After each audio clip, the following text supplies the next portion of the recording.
Hey, welcome back to JacQ of All Trades. This is episode 9, and today we are diving into something we've all felt, but don't always talk about out loud: why we don't like certain people. Sometimes you meet someone, they say hello, and your brain immediately goes, I like this person. No background story and no actual reason, just chemistry. And it got me wondering, if we don't need a reason to like someone, do we also not need a reason to dislike them? Let's talk about it. I used to tell my friends this all the time. I don't like them. No reason, just a vibe. Of course, my friends, being the logical detectives, would always ask, okay, but why? I don't know, just don't. And here's what I figured out over time: no reason is rarely actually no reason. It's more like reasons not yet discovered. Sometimes it's just we've got nothing in common, or maybe our personalities clash, or maybe they give off an energy that rubs against mine.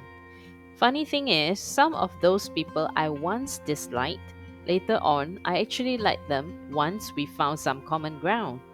Turns out my nope was really just we haven't synced yet. Humans are basically walking vibe detectors, especially the more sensitive or intuitive among us.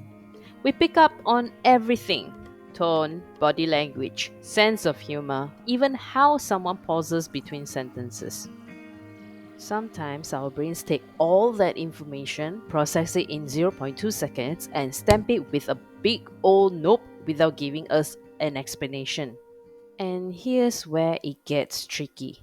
People often confuse not my vibe with bad person. But those are not the same thing. Not everyone has to be your person, and that's perfectly okay. That's why, whenever I tell my friends I don't like this person, I always add a disclaimer. Doesn't mean they're a bad person, just not for me. Because vibes aren't morality tests. Now, let's bring this online. In real life, if someone isn't your cup of tea, you usually just avoid them.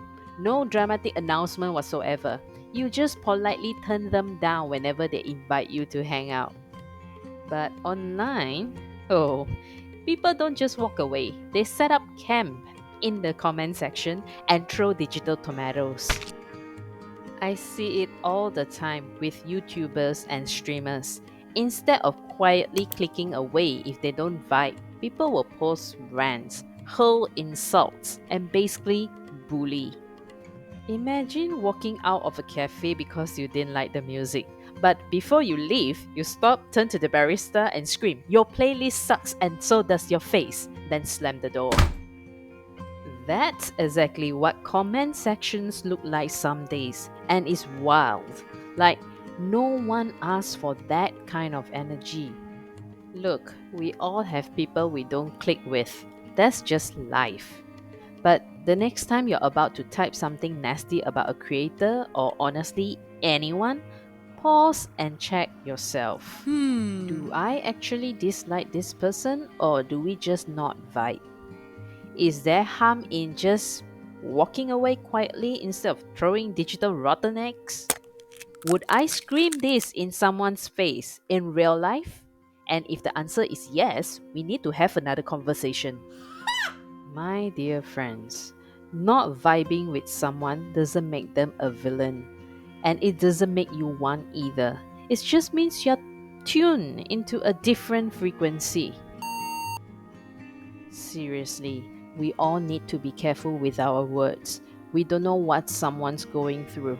They could be struggling with health issues, family problems, or just fighting invisible battles to get through the day.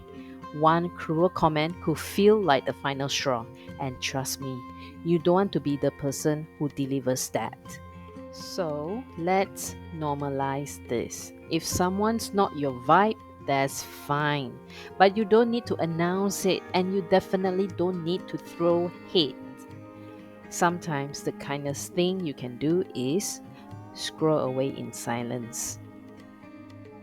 And that's it for this episode of JacQ of All Trades. If you've ever been tempted to roll someone online just because they weren't your vibe, maybe this is your reminder that a quiet exit is always an option. Thanks for tuning in. Be kind to yourself and others, and I'll catch you in the next episode.